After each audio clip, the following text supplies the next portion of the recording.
Hi, Dr. Hernoor. How are you doing? I'm good. How are you? I am good, thank you. Welcome to Caapid Simplified. Thank you for having And yes, it is an actual pleasure. And welcome to everyone. I do not know Hernoor so well, so much. This me. is my third time talking to her, but I should say I think you're going to enjoy listening to her speak and I think that's what the school also did, and that's why she got acceptance. Mhm. And before we move into more, conversations about how it was for you, Hernoor. I'll let you introduce yourself a little bit so that we get an idea about who you are and what is your profile like. My name is Hernoor Sidhu. Hmm. I went to Punjab, India for my dental schooling. I graduated 2019 when I started giving my NBDE Part 1 and Part 2. I failed my NBDE Part 1 two times, and then Okay. I passed it the third attempt. And Uh-huh. with Part 2, I passed it the first attempt itself. And in 2021 was when I applied for my first cycle. I was invited by Loma Linda University, but I wasn't able to pass my bench test. But in the year 2022, I applied again, and I was called by Loma Linda University again, and I made it in the year 2022. That's amazing. Yeah. I don't know how that ever happened. So this is like an amazing story for Yeah. anyone who's starting out or in their second cycle. Hmm. Sounds Thank amazing. you. Okay. So how did that feel? I mean, you were interviewing for one school Yeah. and suddenly you get a call from them and then you get acceptance. Yes. Is there any way you can describe what that felt like? Um, Honestly, I wasn't prepared to be accepted at all. I thought in my head because I was still working on my profile. I thought my Mhm. GPA was very low. I thought that my attempts mattered, and I also thought that my profile wasn't as polished as other people's profiles were. So I started doing a master's program, which started in February. Mm. And because of that, in my head, I thought, I'll just give it a try this year. But my acceptance in my head was the next year, in the year 2023. So I just went with the flow. I thought, oh, I had this school called me last year. I'm just gonna go through the process. We'll see where it takes me. But I think I got accepted prematurely. Yeah. Yeah, Yeah. So this is what happened with me. So very grateful. Yeah. that's amazing. I think this reminds me of how I've had applicants come into me sometimes that they get called to a particular school, but they don't feel prepared for bench or they don't feel prepared for the interview, maybe because of similar reasons, and they don't go. And we tell them just go anyway. Like we never know what if that turns out to be a good day for you and you Yeah. might just get in. It's a chance that you should never leave or throw Yeah. out the window. And she did not, and now she's going to be starting school. Yeah. So yes, sounds good. So Yeah. let's begin with the biggest question that I always have, which is about the biggest myth while applying the CAPID application. There are a lot of myths that go around about where to apply, how to apply, and when to apply. So which was the biggest myth for you, and how would you debunk that right now? Like I said in my introduction, I did not have the best profile. Mm-hmm. I felt like I was not the best candidate. I knew so many people who had 4 out of 4 GPA. Mine was with ECE, I had two GPAs. One was 2.8 and the other was 3.3. And with Okay. WES, I had just three, right? And for me, I thought my GPA wasn't good, which is why I started masters because one of the reasons why I started masters was because I wanted my GPA to be higher. And the other reason was that I was really interested in the master's program that I chose, which is Master's in Okay. Public Health and in Community Mental Health. So Wonderful. these two reasons, right? And second, I thought I had attempts with NBDE as well. Thirdly, I felt like I did not have a lot of dental experience in the sense like I, I didn't practice as a doctor, but I did practice as a dental assistant Okay. in California. So I felt like I didn't have that too much as well. And yeah, those three things I feel like are like the biggest myths out there that you have to have a perfect profile to get into schools. Yeah, for me, I did not have a perfect profile and I got in. So Makes sense.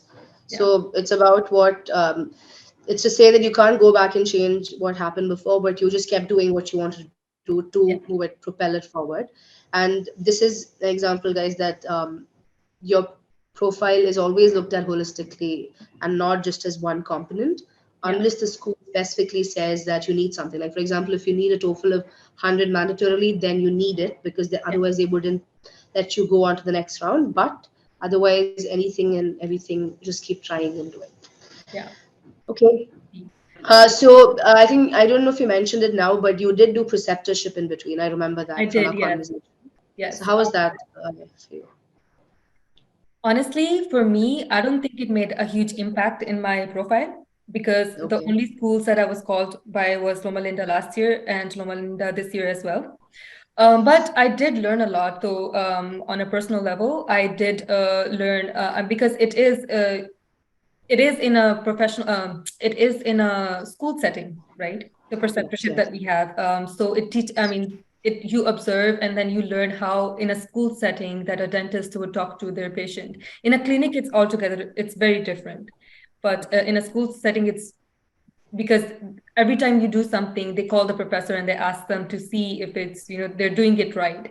In a clinic, you wouldn't do that, right? So I think it was different in that sense, and I did learn a lot in how the students would interact with the professors and, in general as well. I made a lot of connections as well. So I think, yeah, it was very helpful in a personal level. I think that is the main thing about these events, or I mean these programs. You make a lot of connections, you network a lot, right? You make Mhm. friends in the same fraternity. Where did you go do your preceptorship? I did it with Boston University. Okay, so that's a 1 month, two It is a month, 1 month course, yes. one It month. is, Nice. yeah.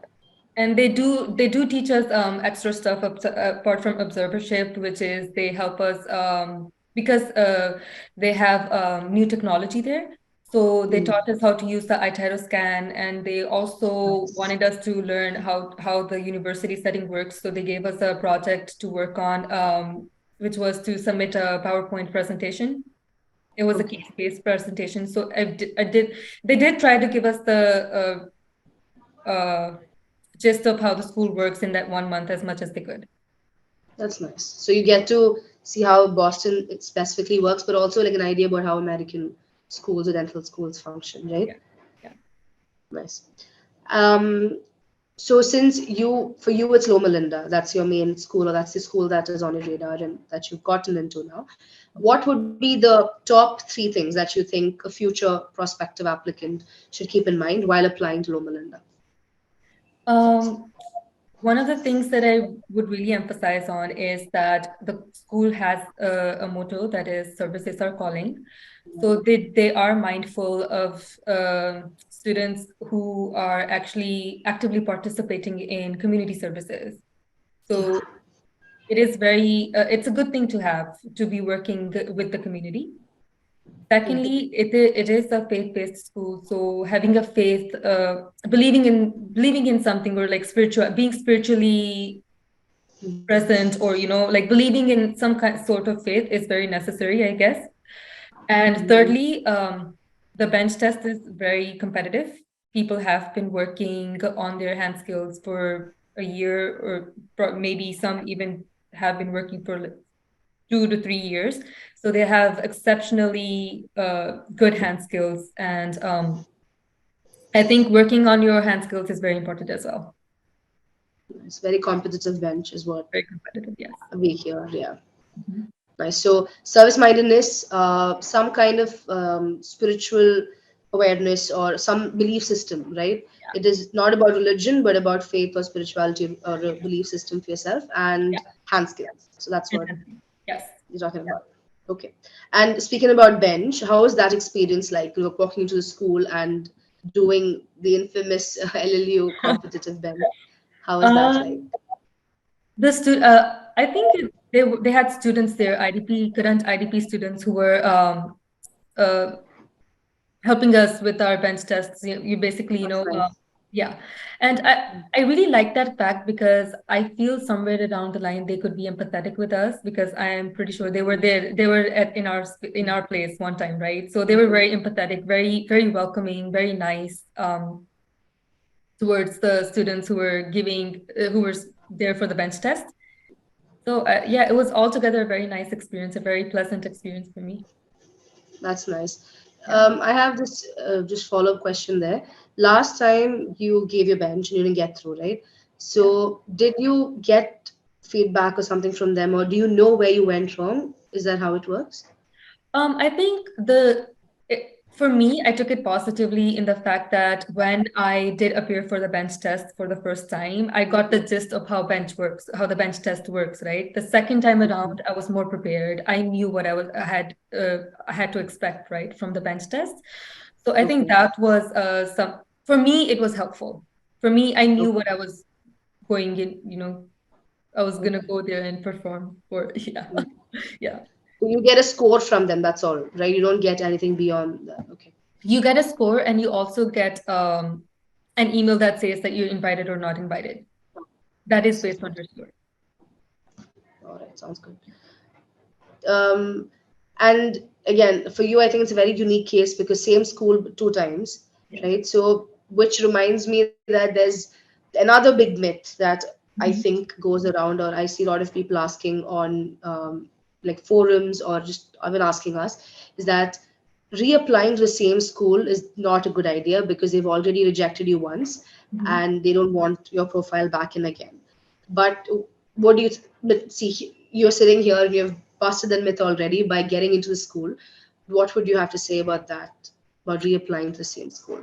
My personal story says that, reapplying is okay, and schools know that you've been working hard, and schools do notice the changes that you've made in your profile or the changes that you've, made academically. So yeah, Yeah. I think you should always take a chance. Yeah. I think it's more about what Hernoor said in the second half Mhm. about how it's what you do. You need to let them know through your CV and through your story or like your personal statement or supplemental answers as to, I've done this. Like for her, she would have done preceptorship or maybe volunteering or her master's. Similarly for you, whatever you do, let them know that you've built something Mhm. and I'm here again with a better profile, with more reasons for you to choose me Yeah. and get inside like Hernoor did. Uh, Okay, sounds good. And how did you decide for yourself which schools that you should apply to, or how was that process like? Honestly, for me, the first criteria was that I live in California and I was targeting more of California schools because my family lives here and I wanted to be close to them. Mm. For me, I did not have a lot of competitive reasons. I wasn't targeting schools like Columbia. Yeah. Yeah, Yeah, but Columbia, and do I'm yeah, pretty sure everybody has different reasons. They have reasons of their own why they choose what they choose. So, yeah, precisely. yeah. Everyone's it's not a cookie cutter thing again. Depending on what your priority is what you should choose. But I like that that was one of your reasons or your reason to shortlist because I feel a lot of applicants give more priority to competitive reasons or Mhm. academic reasons, which is important, Yeah. but forget about how their personal life or their emotional health fits in. Like, do you need your family around you? Do you need your support system? How far can you move? And Mhm. all of that. But that is also important. And I've heard on that note, I've heard from our co-founder Nourah that with her in her DDS interviews, she Mhm. felt like schools give priority to that. And I've heard from other applicants as well. They will ask you in the end, like, are you going to move states? Will you be okay without your family? Or what have you thought about that? So they like to know whether you have thought about it or whether, you've considered that Mhm. factor. So that is nice. And luckily for you, you don't have to, right? Now move too far away or Yeah, yeah. I do feel okay. blessed. Pardon? Oh, I said I do feel blessed. Yes, in that sense. Yeah, Yeah, that's amazing. yeah, yes. Having done the written application, say two times now, what would you say are the must do's or must do nots while preparing your written application for Um, DDS? Absolutely get professional help. This is something I did. I did not get Okay. professional help both cycles. I wish I got it this year because if I would have gotten it, I believe that I could have gotten more calls. I wrote my SOP by myself. I did not get a lot of, I did get help for my other paperwork, but not too much. So I Okay. think, yeah, professional help is a must. They help you out. Why do you think it's needed? Is it for you to have more clarity, or like why? Why do you would you say it's required? I feel like so one is like telling your story, right? But then the story should be personal, but to get the message across, or to get the story across to the panel or to the people who are reviewing it, I believe there is a certain type of language that they're looking at, right? Okay. I think professional help can help you through that process because they know what they're doing and they've been doing it for some time, Okay. right? And this is my personal belief, but I could be wrong. But yeah, I yeah, mean, to each their own. yeah, Some, like, precisely, like some of them might, probably some of them have the clarity to, yeah, like, write the message across. Some of them don't. yeah, So I think it's like too important to identify what you need and then do it, so yeah, that you also feel confident when you're applying. That's the most important thing. If you feel like I should have, then it's always going to nag you. If you hadn't gotten the LLU interview, yeah, maybe you probably keep thinking that this is why. yeah, Maybe it's not why, but you'd yeah. have that nagging. Probably so, yeah, yeah. Because for me personally, I think I write a lot of informal words. Maybe that could be one of Hmm. the things. Yes. And professional help does help correct your English a lot, in the sense that they know what kind of language that the committee is looking out for. So yeah, Nice. Okay. yeah. So, have a personal story in your SOP. Make that your own, but also get help if you think you need it, or Yeah, seek the external support if you think your application needs it. yeah, All right.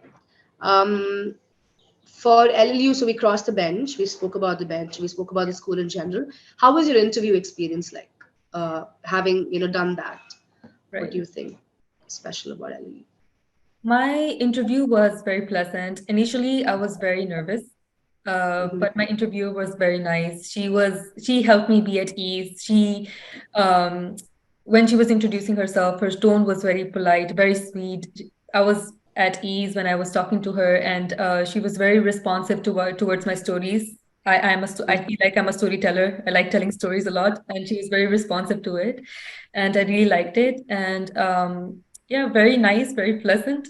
Asked Would me you a say lot the of. same thing about this call I'm as sorry? well? Would you say the same thing about this interaction as Oh, well? absolutely. Yeah. I just feel like I'm telling a little less stories. Okay, no, feel free to share all the stories, but okay, I'm sorry I Okay. cut you off. Go on. No, no, So no. it Go was very ahead. pleasant. Yeah. Yeah, Yeah, yeah. very pleasant. She asked me a lot about she asked me a lot of personal questions Okay. about my family, about my spiritual orientation. Sorry, like how am I spiritual? Like what makes Mm. me a spiritual person, right? And she also asked me, like general questions about myself. I think she was just trying to get to know me as a person. Yeah, Yes. and I also had the chance to get to know her and ask her questions about her as well. So That's nice. it was more of like knowing each other. It was a pleasant conversation. It went for 30 minutes, and yeah. Did you have any ethical questions? I did not have any ethical questions, but I do hear that some interviewers may ask you ethical questions. My Okay. interviewer did not, but Okay. there might be chances that they might ask you. And makes sense because, like you said, LLU always comes off as a school that is trying to understand who you are as a person. And that's precisely what ethical questions also do. That sort of shows them what your thought process is, how are you arriving at a conclusion. Yeah. So, yeah, it fits into the equation, I think. And did you know beforehand who was going to interview you? Did you have that information? I did click on the Zoom link and I Okay. did know I knew the name of who my Okay. interviewer was, but I did not know a lot about them personally. Okay. Okay. Yeah. So I knew the name of who that person was. Yeah. Also, I All did right. click Google to make sure if that was who my interviewer was. Oh, okay. Nice. All Yeah. right. And another thing that struck me when you spoke is about your masters. Yeah. So you touched base on a little bit, but in case you want to elaborate, so you said you're doing masters in public health, community mental health, right? In that. So why did you choose that? And you would have done that for profile building, but also why that particular, topic or that specialization, and how is it going? Since I was going to do a master's program to increase my GPA anyways, I Mm-hmm. thought I would do something that I really enjoyed and I really wanted to do. Mm-hmm. Right? So I chose master's in public health in community mental health specifically because I really do want to know how mental health works within a community, right? I've actually learned a lot of interesting things like how violence works, right? Drug abuse, Mm-hmm. why do people get addicted to drugs, or like things like sexual orientation, and a lot of like things that help you think outside of the box. They'll ask you questions like for instance, one of my professors was asking me a question. If there was a patient who came and who had cancer, right? And you were to tell them, oh, uh, you're gonna go through chemotherapy, and the patient says, no, I do not want to get chemo done. So as a doctor, you cannot force them to get chemo done because Yeah. they have their own autonomy, right? But similarly, when it comes to somebody who has mental disorders, and you're like, you have to take these pills to get better, and they say, no, I do not want to eat these pills because they make me feel numb, or I do not feel any emotions at all. But then Yeah. you be like, no, you're a hazard to the community. You have Yeah. to eat it because it's for the betterment of the community. So that like gets you thinking, like, is it ethically right or is it ethically wrong? Because we're benefiting, because we're talking more about like the benefit of the community now. We're outweighing it. Because Correct. now we're thinking like, oh, this person is gonna create problems for the community. Yeah. Now it's okay for us to give them pills, but because the person who has cancer, right? And if they do not want to have chemotherapy, and even if the result is that they die, it's their own decision because it's not impacting the community as much. You know what I Yeah. mean? So here's when you start thinking, are we being cruel as a society or not? Right? That's a So, very interesting so perspective. You'll yeah, probably look at your patients in, like, even in dentistry, a whole yeah, different way, right? yeah, Because you're yeah, thinking about the whys and the root cause. yes, yes, I yeah, mean, that's right. When it comes to mental health, a lot of, not just in medicine, but everywhere, it's very gray.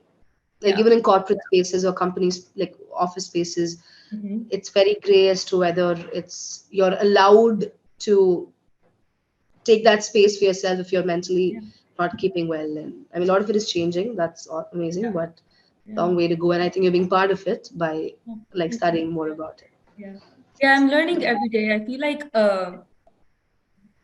remember how I was telling you, like me and my friend, we were having this conversation.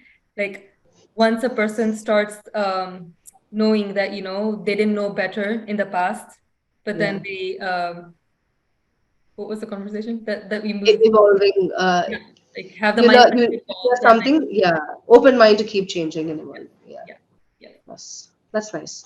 yeah. I think you'll be a completely different dentist as well after this course. I Hopefully, mean, because you're reading and knowing so much about the root causes and why things are happening, right? Why people are reacting a certain way.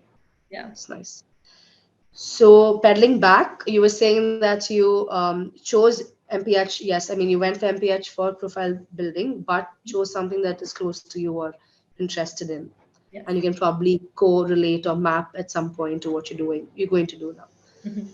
All right, guys, this is all that you need to do. Like you need to whatever wherever you're at. If DDS is your goal, or say AGD or GPR or residency, keep building your profile towards it. Keep doing something with the other so that you can tell the school that, hey, I've been learning. And sometimes just doing a CE course just will not cut it because you have like a year or 2 years to do more.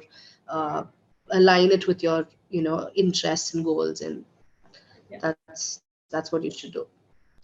Okay, Hernoor, any other last minute, not last minute, ending note advice to all of those applicants who will be preparing their SOPs, there's an application for the next cycle now.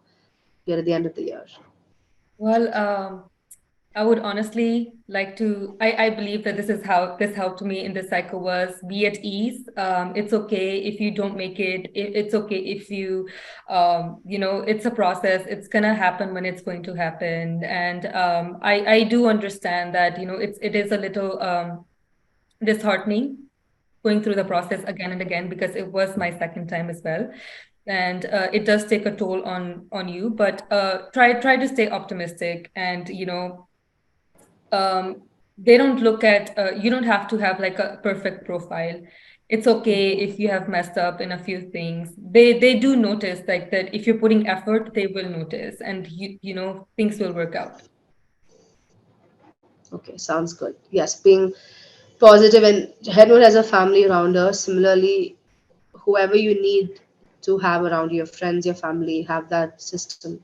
That will probably be the best way to, Yeah, sort of manifest happiness and comfort into your surroundings. yeah, Thanks, Hernoor. I had a really nice time talking with you and connecting with you.